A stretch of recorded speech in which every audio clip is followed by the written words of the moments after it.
Hello friends, welcome to this video. And आज इस video में मैं क्लास 12 प्रैक्टिकल फाइल का सेकंड एक्सपेरिमेंट, जो हमारा वॉल्यूमेट्रिक एनालिसिस के 2 एक्सपेरिमेंट है। फर्स्ट मैंने मोहर सॉल्व करा दिया है।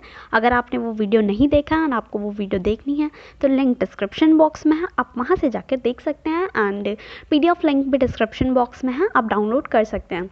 एंड जो सेकेंड हमारा मेजर टॉपिक है सॉल्ट एनालिसिस, वो भी मैंने कराया है, आप उसे भी लिंक से देख सकते हैं। नेक्स्ट यहाँ पे मैं थर्ड आपको कराने वाली हूँ KMnO4 वर्सेस ऑक्जेलिक एसिड। ये वॉल्यूमेट्रिक एनालिसिस का एक्सपेरिमेंट है जिसमें हमें टाइट्रेशन करके KMnO4 की स्ट्रेंथ एंड कंसंट्रेशन फाइंड करना है। सो यहाँ पे ये आप देख सकते हैं मेरे हैंड रिटन नोट्स हैं जो कि मैंने अपने प्रैक्टिकल फाइल में लिखा है। अगर आपने अपनी प्रैक्टिकल फाइल अभी तक नहीं बनाई है तो प्लीज़ इसको PDF डाउनलोड करो एंड अपनी प्रैक्टिकल फाइल कंप्लीट कर लो। एंड इसमें मैंने कैलकुलेशंस एंड रीडिंग सारी लिखी हुई हैं, आप यहाँ से देख कर रीडिंग भी नोट कर सकते हो अगर आपने लैब में एक्सपेरिमेंट नहीं किया है। एंड अगर आपने किया है तो आप वही वाली रीडिंग कर लेना एंड एक्सपेरिमेंट आप यहाँ से देखकर लिख सकते हो। सो यहाँ पे देख सकते हैं आप, फर्स्ट एम क्या है, prepare M/10 standard solution of oxalic acid. इसके पहले मोहर सॉल्व किया था, अब हमें क्या करना है, ऑक्जेलिक एसिड को यूज़ करके मोलैरिटी बतानी है KMnO4 की। एंड मोलैरिटी से आप स्ट्रेंथ भी बता सकते हो इजीली, क्योंकि मोलैरिटी इनटू मॉलिक्यूलर मास जो होता है वो स्ट्रेंथ होता है। तो यहाँ पे अननोन सोल्यूशन क्या है जिसकी हमको कंसंट्रेशन नहीं पता है, KMnO4। तो KMnO4 हम ब्यूरेट में रखेंगे एंड हमने जो नोन सोल्यूशन हमने बनाया है ऑक्जेलिक एसिड उसको हम पेपेट आउट करेंगे। तो यहाँ पे क्या करना है, आपको प्रिपेयर करना है सबसे पहले M/10 standard solution of oxalic acid. Oxalic acid यहाँ पे वाटर ऑफ क्रिस्टलाइजेशन इसका 2 है, COOH(2H2O). मटेरियल रिक्वायर्ड आप देख लो, क्योंकि प्रैक्टिकल एग्जाम में आपको ऐसे ही सीरियल में लिखना होता है। एम होता है, फिर material required, then theory, then आपका होता है प्रोसीजर, देन यहाँ पे आप लिखोगे इसमें ऑब्जर्वेशन टेबल बनाएंगे, कैलकुलेशन करेंगे, फिर उसके बाद रिजल्ट एंड प्रिकॉशंस के भी मार्क्स होते हैं, तो इसे भी आपको लिखना होगा। तो टोटल 8 मार्क्स हैं। ये आपका मेजर एक्सपेरिमेंट है जो कि आपको करना ही करना होगा। एंड माइनर में आपके रेस्ट ऑफ एक्सपेरिमेंट जो आ जाते हैं टेस्टिंग वाले, वो हो सकते हैं। Salt analysis and volumetric analysis आपका मेजर एक्सपेरिमेंट है।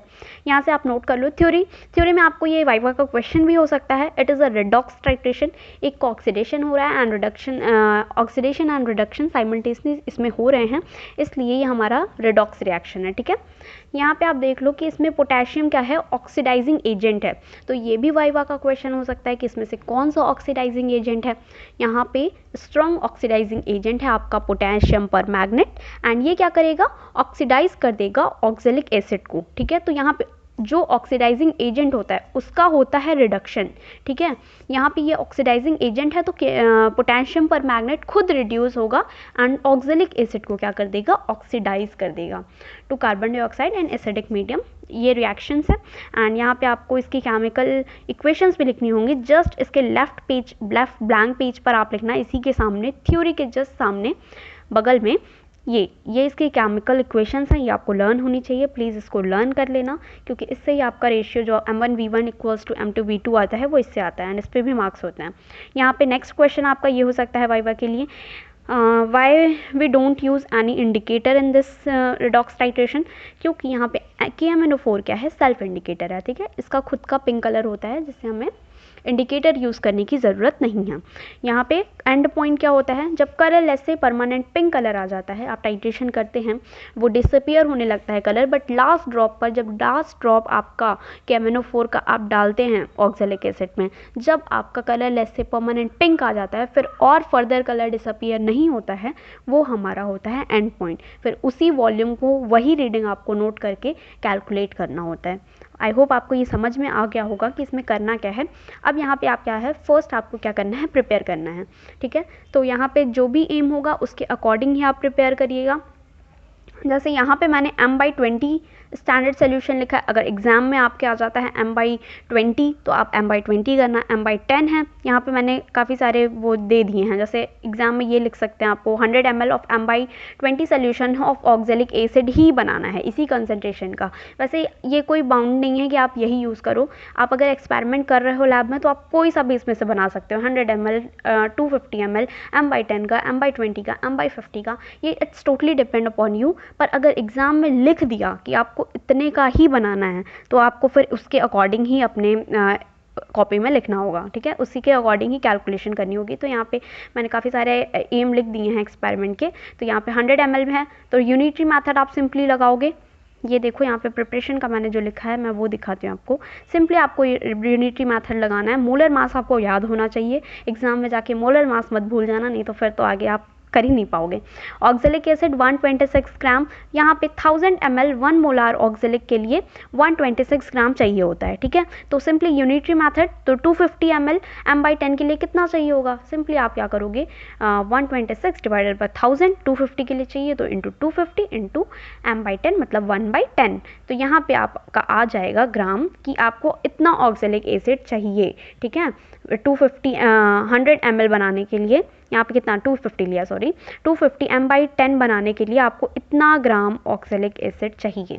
तो अब क्या करोगे आप इसको वेट कर लोगे, ठीक है। यहाँ तक आपने एक्सपेरिमेंट लिख लेना है। फिर प्रोसीजर में आपको लिखना है सबसे फर्स्ट वेट 3.1 ग्राम, जो भी एम के अकॉर्डिंग आपने बनाया ऑक्जेलिक एसिड का कंसेंट्रेशन, उसे वेट कर लेना।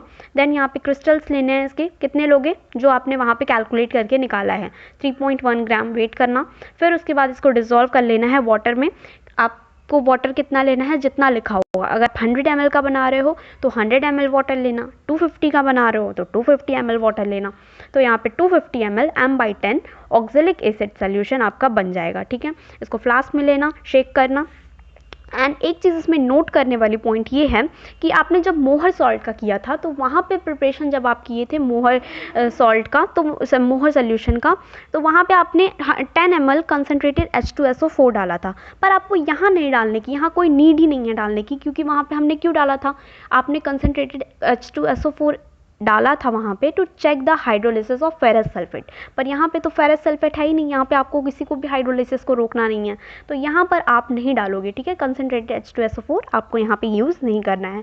इसके प्रोसीजर में एक चीज़ ही यही डिफरेंस है, बाकी सारा सेम टू सेम चलता है। फिर आपको क्या करना है, सेम पहले आप वॉश कर लो पूरा पिपेट ब्योरेट सब कुछ, फिर एक बार रिंस कर लो जिसमें उसमें एयर बबल्स ना रह जाएँ कोई भी। तो रिंस द पिपेट। अब आपको क्या करना है, आपने बना लिया, ढेर सारा बना लिया 250 ml, पर एक बार में आपको सिर्फ 20 ml ही लेना है, क्योंकि आपको 3-4 बार एक्सपेरिमेंट करने हैं, इसलिए आपको थोड़ा ज़्यादा बनाना है, ठीक है। 250 ml या फिर 100 ml, तो आपको 3-4 बार करना है। तो आपने जो बना लिया उसको बीकर में रख लो एंड उसको टाइट्रेशन फ्लास्क में हर बार 20 ml ऑफ वॉल्यूम लेना, ठीक है। तो वॉल्यूम आपको फर्स्ट एक बार एक्सपेरिमेंट करते टाइम 20 ml ही लेना है, पूरा मत ले लेना, ठीक है। यहाँ पे 20 ml लिया आपने, पिपेट कर लिया। पिपेट क्या करोगे, पिपेट करोगे आप ऑक्जेलिक एसिड को। ब्योरेट में क्या रखना है, ब्योरेट में आपको रखना है KMnO4 सोल्यूशन, ठीक है, जिसको आप ड्रॉप टू ड्रॉप उस टाइट्रेशन फ्लास्क में डालकर शेक करोगे, ठीक है। यहाँ तक आपको समझ में आ गया होगा आई होप। फिर आपको क्या करना है, ब्योरेट को फिल कर लेना है। ब्योरेट को किससे फिल करना है, KMnO4 सोल्यूशन से फिल करना है। इसी की कंसंट्रेशन आपको फाइंड करनी है, ठीक है। ये आपके मैडम या सर आपको बना के देंगे एंड आपको अपने इस सोल्यूशन से 250 ml ऑफ m/10 सोल्यूशन से ऑक्जेलिक एसिड से आपको फाइंड करना है इसकी स्ट्रेंथ। ओके, तो simply M1V1 equals to M2V2 use करके करेंगे। पहले आप प्रोसीजर देख लो, फिर उसके बाद मैं कैलकुलेशन आपको बताऊँगी। यहाँ पे क्या किया आपने, बना लिया 250 बना लिया एक बार में। फर्स्ट एक्सपेरिमेंट करते टाइम अपने 20 ml निकाल लिया टाइट्रेशन फ्लास्क में, पिपेट कर लिया ऑक्जेलिक एसिड। बनाया कितना था 250, पिपेट कितना किया, सिर्फ 20 ml, एक बार में सिर्फ 20 ml लेना है। नेक्स्ट यहाँ पे क्या करना है, अपने ब्योरेट को भी फिल कर लिया। अब एक test tube full of dilute H2SO4, यहाँ पे अब आपको डाइल्यूट H2SO4 डालना है उस टाइट्रेशन फ्लास्क में। इसका काउंट नहीं होगा, टोटल वॉल्यूम तो आपका 40 हो गया, लेकिन अब जब आप कैलकुलेशन में रखोगे तो सिर्फ 20 ml रखोगे, क्योंकि वहाँ पे वॉल्यूम ऑफ ऑक्जेलिक एसिड रखना है, वॉल्यूम ऑफ सोल्यूशन नहीं रखना है। तो आपने 20 ml डाल दिया। क्यों डाला, क्योंकि आपको ये एसिडिक मीडियम में करना है, इसलिए हमने डाला है 20 ml डाइल्यूट H2SO4। एक टेस्ट ट्यूब फिल करके आप डाइल्यूट H2SO4 टाइट्रेशन फ्लास्क में डाल दोगे, जिसमें आपने 20 ml पहले से ही पिपेट कर रखा था ऑक्जेलिक एसिड। आपने अब क्या करना है, ड्रॉप टू ड्रॉप, हाँ इसमें आपको हीट भी करना है थोड़ा सा, ठीक है, क्योंकि इसको टेम्परेचर पे करना है, एक 60 to 70 डिग्री टेम्परेचर पे आपको करना है। तो आप जो भी टाइट्रेशन फ्लास्क में आपने ऑक्जेलिक एसिड लिया है, ठीक है, KMnO4 को हीट नहीं करना है, ऑक्जेलिक एसिड को हीट करना है। तो हीट कर लेना। हीट इतना आपको टेम्परेचर थर्मामीटर लगाने की ज़रूरत नहीं है, सिर्फ देखना थोड़े से जो वेपर्स आने लग जाए, मतलब कि आपका हो गया, तो थोड़े से ये हीटेड टेम्परेचर पे ये टाइट्रेशन होगा, तो आप एक बार उसको हीट कर लेना, नहीं तो हो सकता है कि ना आए। ठीक है। तो यहाँ पे टेम्परेचर इसको मेंटेन करके रखना 60 to 70 डिग्री। आपने टाइट्रेशन फ्लास्क में जिसमें ऑक्जेलिक एसिड था उसको हीट कर लिया। हीट करने के बाद अब क्या करना है, आपको अपना टाइट्रेशन स्टार्ट करना है। ब्यूरेट रखो, ब्यूरेट क्लैंप में उसको लगा लो, ठीक है, स्टैंड में। फिर उसके बाद ड्रॉप टू ड्रॉप KMnO4 आपको गिराना है टाइट्रेशन फ्लास्क में जिसमें आपने ऑक्जेलिक एसिड रखा हुआ है। फिर उसको शेक करोगे, डिसअपियर हो जाएगा। फिर ड्रॉप से गिराओगे, शेक करोगे, एंड लास्ट वॉल्यूम पे जब मैं यहाँ रिकमेंड करूँगी आपको कि हर बार आप इनिशियल रीडिंग 0 से स्टार्ट करना, ठीक है। एक बार आपने एक्सपेरिमेंट कर लिया, ब्यूरेट को फिर से 0 पर फिल कर लेना, क्योंकि आपको फिर माइनस करने की ज़रूरत नहीं है। 0 पे रहेगा तो जितना डिस्प्लेस हुआ वही आपका वॉल्यूम हो जाएगा, वही रीडिंग आपको लिख लेनी है, कुछ भी माइनस नहीं करना है। तो यहाँ पे आपने ड्रॉप टू ड्रॉप गिराया, एंड जब भी आपका पिंक कलर आ जाए, मतलब और फिर डिसअपियर नहीं हो रहा है कलर, तो वो रीडिंग आपको नोट कर लेनी है, वही वॉल्यूम हो जाएगा। इस एक्सपेरिमेंट को 3 से 4 बार करना है, क्योंकि आपको कॉन्कॉर्डेंट वैल्यू लेनी होती हैं। ऐसी वैल्यूज़ 3 ऐसी वैल्यूज़ जो कि सेम आ रही हों। तो यहाँ पे आप देख लो, शायद थोड़ा ब्लर दिख रहा होगा, मैं आपको बता देती हूँ।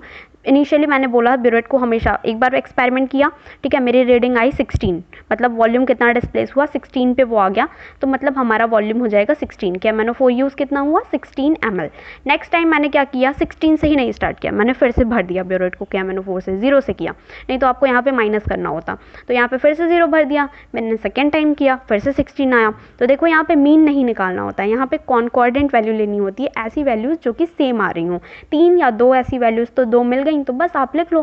थर्ड टाइम भी कर लेना आप, फिर से 20 ml लेना, उसको हीट करना है, ड्रॉप टू ड्रॉप गिराना, एंड पॉइंट आ गया, वही रीडिंग आपको नोट कर लेनी है 0। यहाँ पे 15.7 आ गया, तो ये आपका यही वॉल्यूम हो जाएगा। यहाँ पे कॉन्कॉर्डेंट वैल्यू में आप वॉल्यूम में लिख लेना 16 ml। वॉल्यूम यूज़ KMnO4 यहाँ पे आपको मिल गया 16 ml। यहाँ पे आप कैलकुलेशन है, तो जैसा कि मैंने फॉर्मूला बताया M1V1 = M2V2, एंड ये 2/5 जो आया है वो आपके उस केमिकल इक्वेशन से आया, तो 2/5 यहाँ पे लिख लोगे। यहाँ पे मोलैरिटी ही आपको बतानी है, M KMnO4, volume of KMnO4 आपने ये एक्सपेरिमेंट टाइट्रेशन वाला करके फाइंड किया है। यहाँ पे ये हो गया 16, यहाँ पे रखोगे। मोलैरिटी ऑफ ऑक्जेलिक एसिड आपने ही बनाया है, मोलैरिटी किस मोलर का बनाया था, 1/10 का बनाया था, किसी और का बनाया होगा तो यहाँ पे 1/20 या फिर 1/10, जो भी रखना हो रख लेना। Then volume of oxalic acid, एक बार एक्सपेरिमेंट करते हुए आपने 20 ml लिया था, टोटल आपने 250 बनाया था, लेकिन जो एक्सपेरिमेंट में यूज़ किया है वो 20 ml था, तो यहाँ पे 20 ml रखना, ना कि 100 फिर 250 ml। तो जितना यूज़ किया था उसी को रखना होता है। यहाँ पे 20 रख दिया, कैलकुलेट कर लोगे, ये कैंसिल हो जाएगा, एंड यहाँ पे आंसर आ जाएगा आपका 1/20 मोलार। एंड इसको इक्वल करोगे, जब कैलकुलेट करोगे तो आएगा 0.05 मोलार। तो आपको मोलारिटी पता चल गई। आपने जिस लिए इतना सारा लंबा सा प्रोसीजर किया था, फाइनली वो रिजल्ट आपको मिल चुका है। एंड स्ट्रेंथ बताने का फॉर्मूला है मोलारिटी इनटू मॉलिक्यूलर मास। किसका मॉलिक्यूलर मास, स्ट्रेंथ किसकी बतानी है, KMnO4 की बतानी है, तो मोलर मास किसका रखोगे, KMnO4 का रखोगे, है ना। तो यहाँ पे मोलैरिटी रख लो, फिर इंटू 1.58 कैलकुलेट करोगे, आंसर आएगा 7.9 ग्राम पर लीटर। सो फाइनली ये ख़त्म होने वाला है, एंड यहाँ पे आप लिख लेना वॉच क्लास का वेट। एंड वेट ये आपको नहीं करना है, आप तो वेइंग मशीन है, इलेक्ट्रॉनिक वेइंग मशीन है, आप इनिशियल रीडिंग 0 कर लेना पहले। तो यहाँ पे 1.3 ग्राम आपका वेट आया था। वॉल्यूम हर बार कितना यूज़ करना है, 20 ml यूज़ करना है ऑक्जेलिक एसिड का, एंड वो तो KMnO4 का तो आपको टाइट्रेशन करके पता चलेगा, जैसे यहाँ पे 16 आया आपका भी। देन यहाँ मोलैरिटी है, मोलैरिटी आप लिख लो, आ गया आंसर। KMnO4 की स्ट्रेंथ आ गई 7.9। एंड प्रिकॉशंस में क्या करना है, don't allow any air bubble, इसीलिए एक बार रिंस कर लेना सब कुछ। And measure the solution accurately, ठीक है, एक्यूरेटली मेज़र करना, ज़्यादा नहीं लेना। लोअर मेनिस्कस जो है जस्ट टच हो पिपेट का, पिपेट वाला करने में थोड़ी सी डिफ़िकल्टी फेस करनी पड़ती है, पर हो जाएगा, इतना कोई डिफ़िकल्ट काम नहीं है।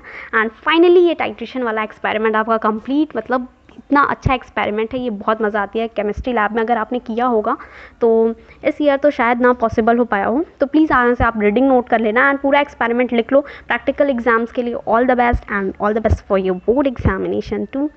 Thank you for watching.